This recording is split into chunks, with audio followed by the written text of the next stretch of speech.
Bien, quiero agradecer nuevamente la presencia de cada una de las personas que están conectadas y están mirando este video. Voy a conversar con Gustavo Gaitán, asesor político, periodista también, y estuvo trabajando muy de cerca en el tema de la campaña electoral o de este proceso electoral que llevamos adelante acá en Ecuador. Originalmente, esta entrevista la habíamos pactado con el amigo, para hablar sobre un libro que él lo tiene publicado, no sé si ya está publicado, ya me lo comentará, que se llama Los Siete Pecados Capitales del Periodismo. Pero viendo la coyuntura sobre el asunto es, ¿qué podemos aprender desde el periodismo y desde los medios de comunicación con una mirada externa sobre este tema del proceso electoral en Ecuador, sobre todo con los cambios que existen en la perspectiva de consumir información? Gustavo, primero, muchas gracias ante todo. Y lo primero, ¿qué pasó con tu libro? ¿Está publicado ya o todavía está como dicen en... Estamos preparando el lanzamiento de Los Siete Pecados Capitales del Periodismo, que Ujú. como bien tú sabes es un libro sobre ética periodística y tiene la perspectiva pues no solamente periodística, sino también desde una perspectiva además jurídica, histórica, inclusive hasta teológica y el aspecto Ya. empresarial de los medios de comunicación, de tal forma de que permite, sobre todo para los nuevos comunicadores sociales, para los periodistas, es una herramienta muy útil en la materia de ética. Listo, ahora en el caso ya pasando al tema de lo que es el proceso electoral, ¿qué es lo que tú pudiste ver, apreciar del trabajo nosotros los periodistas de los medios de comunicación en cuanto a coberturas, establecer, armar las notas periodísticas, las reporterías, en el antes, en el durante y en el después? ¿Cuál es tu evaluación al respecto? Bueno, el periodismo ecuatoriano está sufriendo una transición fundamentalmente por el aspecto económico. Okay. No es ningún secreto para la gente de que los grandes canales de televisión están en crisis económica, la mayoría de las radios están en crisis económica, la mayoría de los periódicos han tenido que reducir sus tamaños, reducir sus nóminas, algunos ya han desaparecido. Otros, los más fuertes, los que mejores producían contenidos, han migrado a la red. Eh, en esa perspectiva, pues, el periodismo ha sufrido una transformación crucial con el nuevo periodismo digital, especialmente con los medios que han sido muy activos, especialmente políticamente, desde la aparición de Ecuador Inmediato y posteriormente La República, Plan B y hoy en día pues La Posta, que se ha convertido en un medio enormemente exitoso y en este momento en la mira de todo el mundo por su investigación el GAN Padrino que tiene Ujú. temblando al gobierno. Bien, en esto nosotros podemos decir que el periodismo hemos mejorado entonces, ya sea en temas de medios digitales, de acuerdo con lo que tú dices, en la calidad informativa, o realmente seguimos haciendo lo mismo. Sí, yo pienso que sí, sí ha habido mejorías, indudablemente ha habido mejorías, pues ya la mayoría de los medios, podemos decir, tienen periodistas profesionales, comunicadores sociales, ya no es como anteriormente, que la profesionalización del periodismo era una asignatura pendiente. La mayoría de medios pues exige tener periodistas profesionales y en ese sentido pues se ha visto un cambio, ¿no? Una mejoría en los contenidos, pero el tema es la estructura societaria, la propiedad de los medios. Esa propiedad de los medios no ha cambiado, sigue siendo la misma los últimos 50 años. Ha cambiado, digamos, ha cambiado de manos, pero en los casos, por ejemplo, del diario El Comercio de Quito, ¿ah? El caso del canal Teleamazonas, pero general, en el panorama general de los medios, siguen conservándose los medios. En ese sentido, pues la radio es un medio que ha ofrecido mucha posibilidad por ser un medio muy democrático, que le da mucha apertura a las distintas tendencias, porque hay muchos dueños de radios y hay muchas emisoras y muchas posibilidades.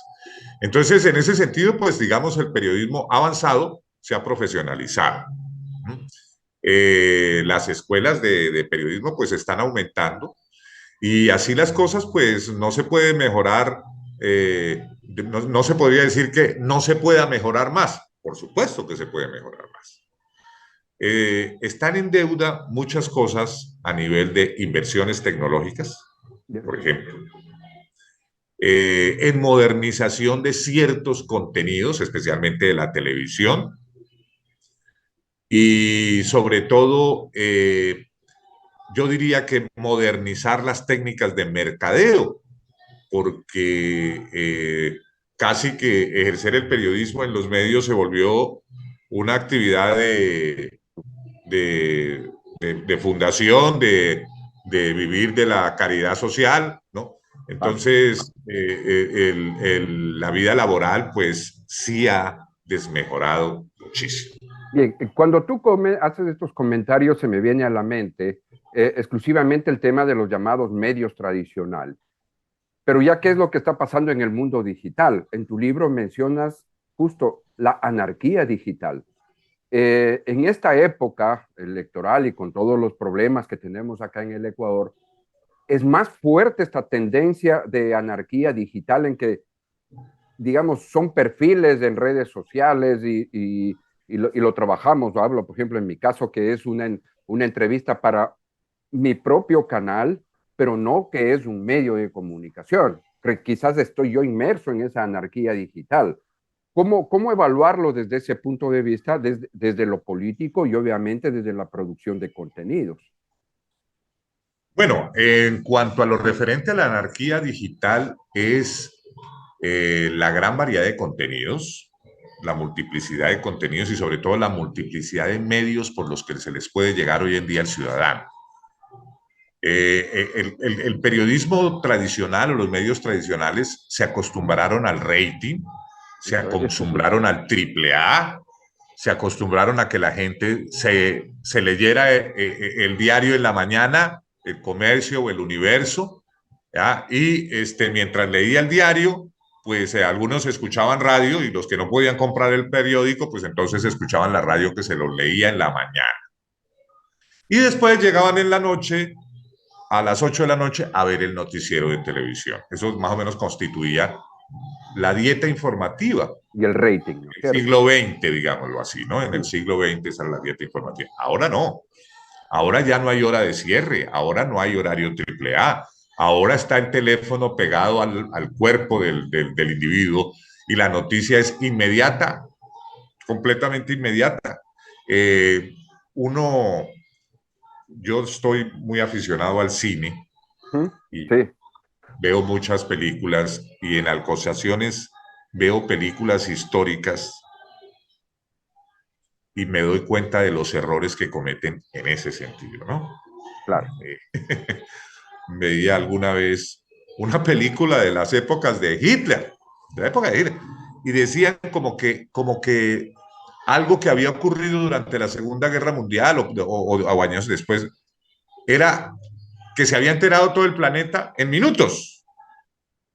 Y nosotros sabemos que No, las noticias llegaban hasta con un mes de retardo, ¿no? uh-huh. Entonces, no, o sea, hablar por teléfono era un lujo, una llamada internacional era un Una lujo. larga distancia, sí. Los teletipos eran un lujo.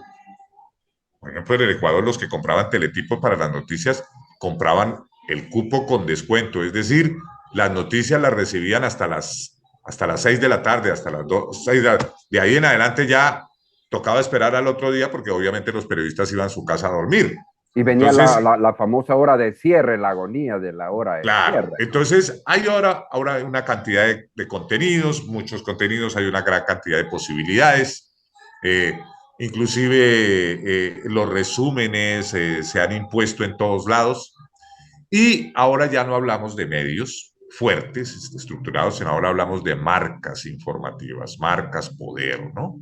Ujú. Marcas que tienen influencia. Ahora, por ejemplo, hablamos de La Posta, es una marca informativa, que la gente la consume en Facebook, la consume en Twitter, la consume en WhatsApp, la consume en Y distintos medios en su propia página web, ¿no? y en su Además, propia página web. Esto ha determinado, por supuesto, un cambio en el comportamiento de los anunciantes, en el comportamiento comercial. claro.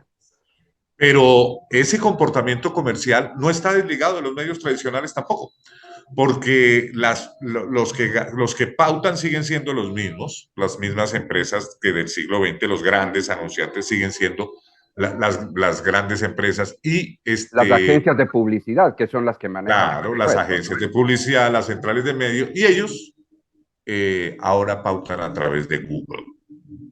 ¿Mm? A través de Google viene la mayoría de la pauta de las radios, la mayoría de las pautas de, de medios impresos y algunas pautas de televisión vienen por Google. De tal manera de que la métrica y la medición de los alcances, pues puede hoy en día medirse en la red.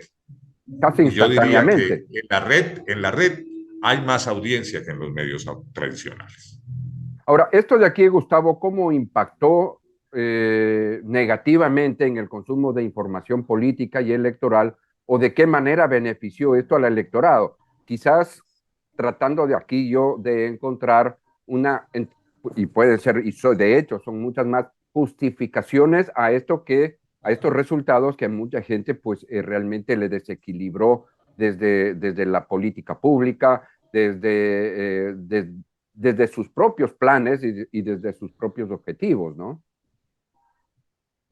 Bueno, ya yendo al campo político en sí, el campo electoral que acaba de pasar, pues digamos que en ese sentido sí ha habido un poco de transformación, especialmente en el periodismo, en la forma como el periodismo venía cubriendo las elecciones o como lo hacían los medios tradicionales, porque los periodistas o digamos las campañas en sí, los directores de prensa de las campañas en sí, simplemente agendaban a sus candidatos con los medios y prácticamente la pauta y estos temas que eran tan importantes antes y que estaban unidos a la parte periodística han desaparecido.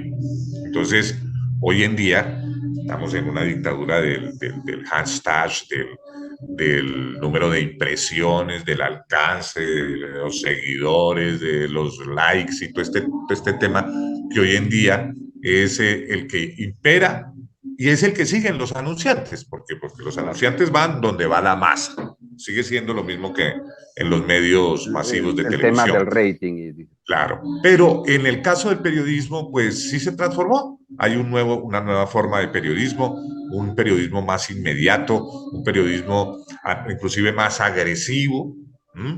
Es un periodismo con mayores recursos, un periodismo muy millennial en el sentido de que utiliza muchas imágenes, muchos retoques, mucho video, ¿no? memes. Ese se está imponiendo, sí, ese es el periodismo que se está imponiendo. Y en ese sentido yo creo que han mejorado mucho los contenidos artificiales. Yo percibo que ha habido mejoras en la redacción. Sin La embargo, gente te digo, que Gustavo, redacta mejor que en el siglo XX, claro, porque, por ejemplo, ver en el siglo XX, en los años 90, leer una página web de una revista, un periódico, era atroz, era nauseabundo. Ahora tú puedes leer, ahora puedes leer, la gente ya es más moderada en sus comentarios, ¿verdad? Y en ese sentido creo que ha habido una mejora en la redacción. pero la calidad de los contenidos, ¿cómo podemos ver? Y esto te lo pregunto porque hay muchas críticas ciudadanas y diría que también a veces hasta ataques violentos de ciudadanos con respecto a la calidad de los contenidos de de quienes decimos que ejercemos el periodismo o de los medios de comunicación, ¿no? Entonces, ¿cómo va en el sentido ya de la calidad informativa? Porque la inmediatez no te permite calidad, eso es hasta ahora se mantiene esa regla, ¿no? Bueno, yo no me atrevería a hacer ese juicio de valor de que la inmediatez va en contra de la calidad, porque la Ok, naturaleza de la, por ejemplo, el periodismo en radio, la naturaleza de la noticia propia es el flash informativo, y es inmediato.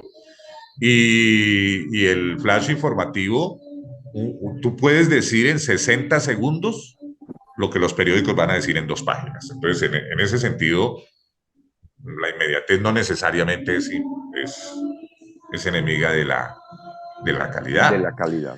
La inmediatez tiene un elemento muy periodístico, que es la parte emotiva, emocional, que da la primicia, el hecho de saber de Claro. que está ocurriendo en ese momento. ¿Mm? Pero yo en ese sentido también veo en el periodismo web muchas mejoras. Es decir, casi que yo veo que es un deporte criticar a los medios digitales, decir, no, es que hay mucha mediocridad, Ya. pero a ver, si nos atenemos a cómo era el periodismo antes, el periodismo era sensacionalista. El Ujú. periodismo era, acuérdate, el Extra era el periódico de mayor circulación en Sigue Ecuador. siendo, ¿no? Ujú. Sí, pero ya tira 35.000 ejemplares y el dueño me acabó de decir que bajó a la mitad. Entonces, ya ahora el alcance que tiene un evento en Twitter o una nota en el mismo Facebook, bueno, y ni qué hablar en Supera. TikTok, pues hoy en día deja en ridículo a cualquier contenido o cualquier alcance de esos. Pero se criticaba el extra, que el morbo, que las mujeres desnudas, que la vulgaridad, que el muerto, que la vaina y que, bueno, eso ha bajado, eso ha bajado. Yo pienso que ha bajado mucho, por lo menos en el Facebook ya casi no se ve. ¿No? Claro. Entonces ya el morbo por el morbo, la brujería, la cartomancia, toda esa vaina, ya ha desaparecido mucho del periodismo. Ahora, Ha desaparecido. Gustavo, en tu libro también hablas en un momento histórico el aspecto panfletario, ¿sí? Digamos que ahora los medios digitales pudiesen, o las cuentas que dicen ser que hacen periodismo de información periodística, ¿crees tú que han regresado a esa parte panfletaria? Bueno, es que el periodismo panfletario como tal eh, puede ser útil en un momento dado. Cuando el periodismo usa esa parte agresiva, mordaz para atacar, ¿no?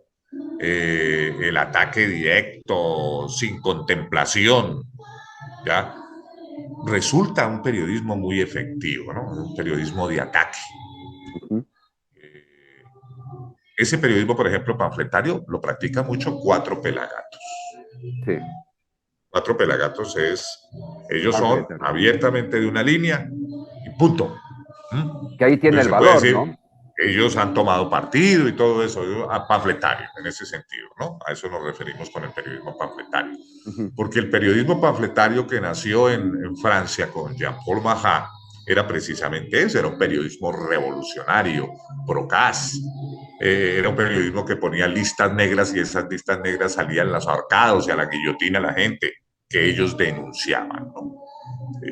El periodismo panfletario casi que es el que nos permitió la independencia de todos los países de América. Antes los Claro. periódicos o eran realistas y fueron nuestros héroes de la independencia, Muchos eran eran ensayistas, columnistas de ¿no? prensa. O sea, ahí no había diferencia. El periodista el diario o era liberal o era conservador o era... Y la gente que escribía ahí era de uno u otro bando. O sea, que lo que estamos viviendo ahora no es que sea nuevo, sino que está No, más expuesto, no. digámoslo desde ese punto de vista. Bueno, digamos que ha habido más variedad, se han desarrollado muy nuevos estilos y vemos pues ya pues ya, por ejemplo, el periodismo sensacionalista ya no tiene que recurrir mucho al cuerpo de la mujer desnuda, porque hoy en día hay infinidad de sites de pornografía y gratis, ¿no? Entonces ya no tiene sentido, ya a nadie escandaliza eso. El periodismo, el muerto, el asesinato, ¿no? La muestra de las deformidades de la gente, las heridas, todo ese tipo de cosas que utilizaba ese periodismo sensacionalista, que es diferente al periodismo panfletario, también han bajado porque hay crónicas y hay eso de otra manera. La gente lo suele buscar más en Google. Eh, Se decía que las cosas en Google, que buscaba como información, no necesariamente como noticia, pero la gente buscaba mucha información, las palabras claves que eran más usadas eran decapitación, asesinato, eran las palabras que más buscaba la gente. Entonces, eh, eso también ha disminuido según los últimos estudios de medios, y yo lo extrapolo porque digo, es un estudio que se hizo en Colombia, para la gente de Colombia, pero puede aplicarse en Ecuador, ¿no? Ok. Dice que ya la gente, o los jóvenes especialmente, ya no buscan el, la Los medios. información por Google, no lo buscan por Google. Ellos están buscando la información fundamental y directamente por las redes sociales. Directamente a las redes sociales. O sea, yo No quiero me voy saber de al la guerra ¿dónde de pasa? Ucrania, me voy directo a Twitter. ¿Mm? ¿Ya? Quiero buscar burlarme, me voy directamente a TikTok. Ya no está pasando la gente por Google. Por eso no me extraña recientemente lo que ocurrió hace unas semanas con Google. Google perdió 100.000 millones de dólares en un solo día, ¿no? Las cifras, las cifras ya Ya no le no le dan da. a Google. Gustavo, ahora, el asunto del concepto electoral, de aquí ya prácticamente en Ecuador, en los próximos, ya el próximo año, entramos nuevamente en aspiraciones de los candidatos. ¿Qué lecciones nos deja quienes estamos en la comunicación social para poder, digamos, llegar con información al electorado, ¿no? Se habla mucho y se dice mucho que no leemos, que todo por un voto sin ningún otro tipo de análisis, pero ¿qué es lo que por aquí podríamos nosotros estar haciendo en la comunicación social, periodismo, para mejorar la calidad del votante en este caso, ¿no?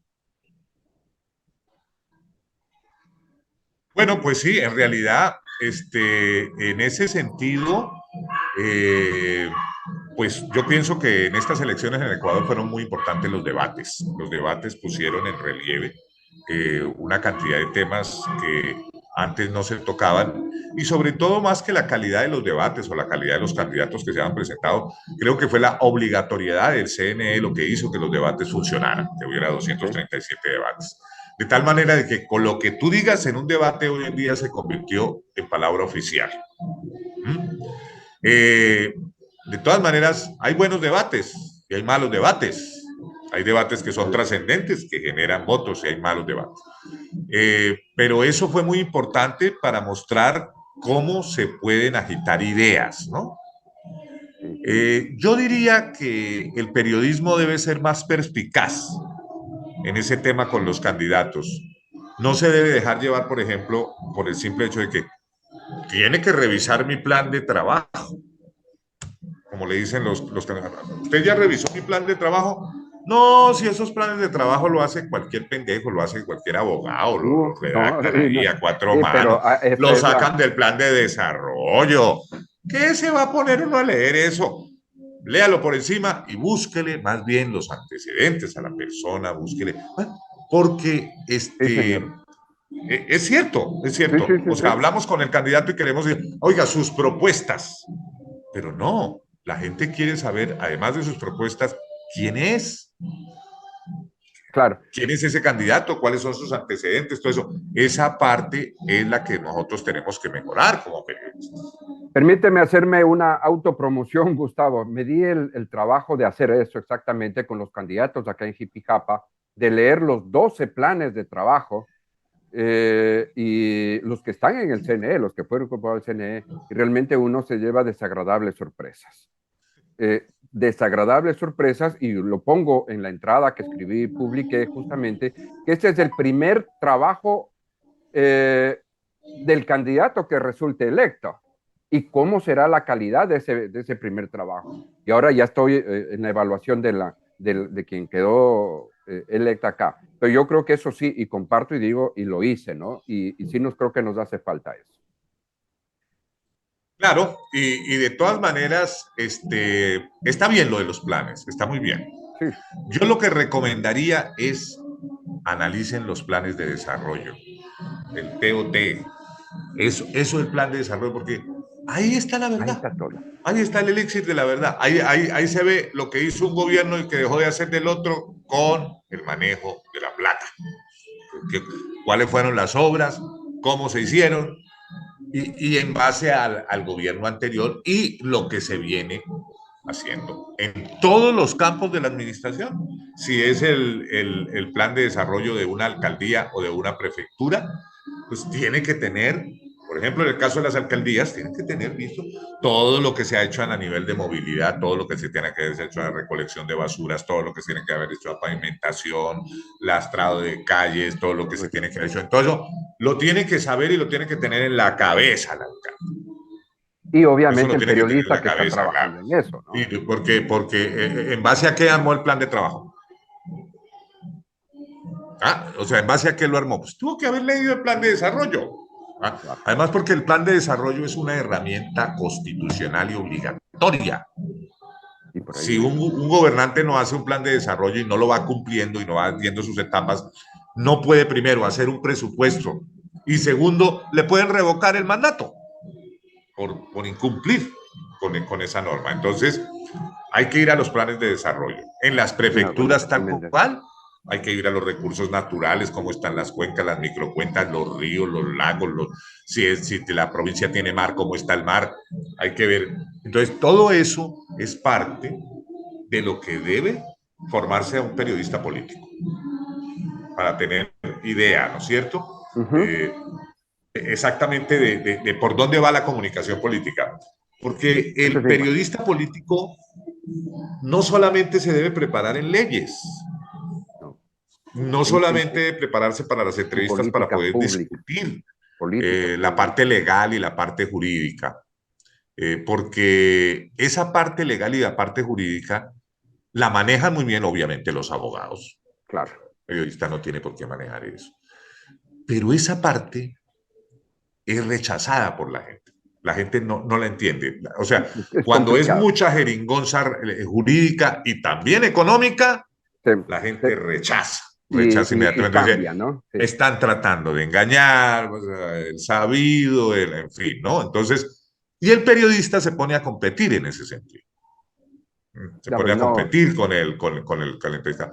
Eso se ve mucho en el periodismo de televisión. Gustavo, quiero, antes de hacerte la última pregunta, voy con la penúltima pregunta y lo digo intencionalmente. ¿Qué opinión te merece el hecho, y creo que el caso sería bueno estudiarlo, digo yo, la elección de la alcaldesa de Bolívar en Guayas, Mafe Vargas, si es que no me equivoco, se habla mucho, no sé, hay una serie de comentarios, pero creo que es un buen caso de estudio político. Es un tema reactivo, siempre votantes somos emocionales, los votantes somos emocionales. ¿Tienes tú algún comentario al respecto? ¿Me dices de cuál candidata? En el Cantón Bolívar de la provincia del Guayas, la periodista y estudiante de leyes Mafer Vargas, no sé si le Ya, ubico. el Cantón Simón Bolívar. Cantón Simón Bolívar, sí, correcto. Ese. Sí, sí había estudiado el caso de Simón Bolívar. Bueno, antes de la elección había visto los candidatos, había visto un Ujú. poquito lo que se llama el campo de batalla y lo que se hace es una ciudad muy pequeña, ¿no? Es una ciudad muy pequeña. pero la victoria de la periodista estaba cantada desde hace algún tiempo. Ah, Ella aparecía en el radar ya ampliamente, no ampliamente favorita, pero sí pero sí marcaba estaba en la imagen. que podía llegar a la alcaldía. En este tipo de ciudades pequeñas, los movimientos locales tienen mucho más fuerza a veces que los mismos Buen movimientos punto. nacionales, tienen mayor arraigo entre la población. Y cuando tienes una figura paraguas que te ayuda, pues a veces esa figura es simplemente para proyectar lo que se llama la electividad, es decir, una imagen de ganador. Cuando proyectas una imagen de ganador o esa electividad, cuando la gente dice, bueno, ¿sabe qué? Yo no voy a votar por ese, pero si al final va a ganar, eso se llama electividad. Y eso se logra a través del posicionamiento político y también, por supuesto, a través de la divulgación y la publicidad. Bien, Gustavo, ¿qué pasa con tu libro y cuándo tendremos el gusto de tener o de asistir al lanzamiento de tu libro? Bueno, sí, estamos preparando ahora, te cuento, la parte gráfica, como es un libro denso, se me han presentado unas propuestas para, algunos artistas me han querido hacer unas ilustraciones porque el tema Es muy bueno. pues da para mucho, ¿no? Ujú. El tema este del pecado y la lujuria y la pereza, todo eso son temas Uf, muy atractivos para sí, los sí, sí. periodistas, para los diseñadores. Entonces, ya tengo la portada del libro, pero eh, alguien me estuvo proponiendo que le hiciéramos unas subportadas, o sea, que cada pecado tuviera su portada. Me pareció una idea muy buena, pero tú sabes que todas esas cosas creativas muy maravillosas tienen costos. Sí. Entonces, estamos manejando eso, pero la idea es definitivamente que este libro esté disponible para todos los periodistas y para todos los comunicadores sociales en las universidades este semestre. Bien, Gustavo, con eso, muchas gracias y esperando que eh, todo sea éxito para ese libro, que alcances una muy buena estrella y obviamente que puedas financiar el quinto y cuarto libro de los que tú tienes con eso. Y también agradecerte por esos comentarios sobre relacionar la parte electoral, política, con los medios de comunicación, con todo lo que ha ocurrido acá en Ecuador. Así que, Gustavo, muchas gracias. Y no sé, a la final, los periodistas tenemos que leer más o simplemente dedicarnos más a leer lo que es o a seguir cuentas en redes sociales. Bueno, yo ahí diría que hay que ser más perspicaces, hay Perspicaz. que ser más perspicaces, porque el leer por leer y llenarse de información por llenarse de información, generalmente termina uno hasta estresado, ¿no? Sobreinformado. Hay que saber y tener un buen olfato de la buena noticia, hay que tener hay que saber identificar el hilo, ¿no? Que Claro. lo conduce a uno a realmente descubrir lo que está pasando y podérselo transmitir a la gente, ¿no? Con sencillez y con claridad. En ese sentido, pues esa es mi recomendación para los periodistas y te agradezco muchísimo, Raúl, tu amable Sí, entrevista. Como siempre, pues tus preguntas muy directas, te agradezco mucho infinitamente y cualquier cosa a tus órdenes siempre. sí, gracias. Igual estaremos conversando y algún rato pues tomaremos un café frente a frente, Gustavo. Y Ah, hasta la claro, claro, próxima. allá estaremos en Manabí, allá Sí. estaremos. Gracias. Un Adiós. gusto, un Claro. gusto, Raúl. Igualmente. Adiós. Que estés muy bien.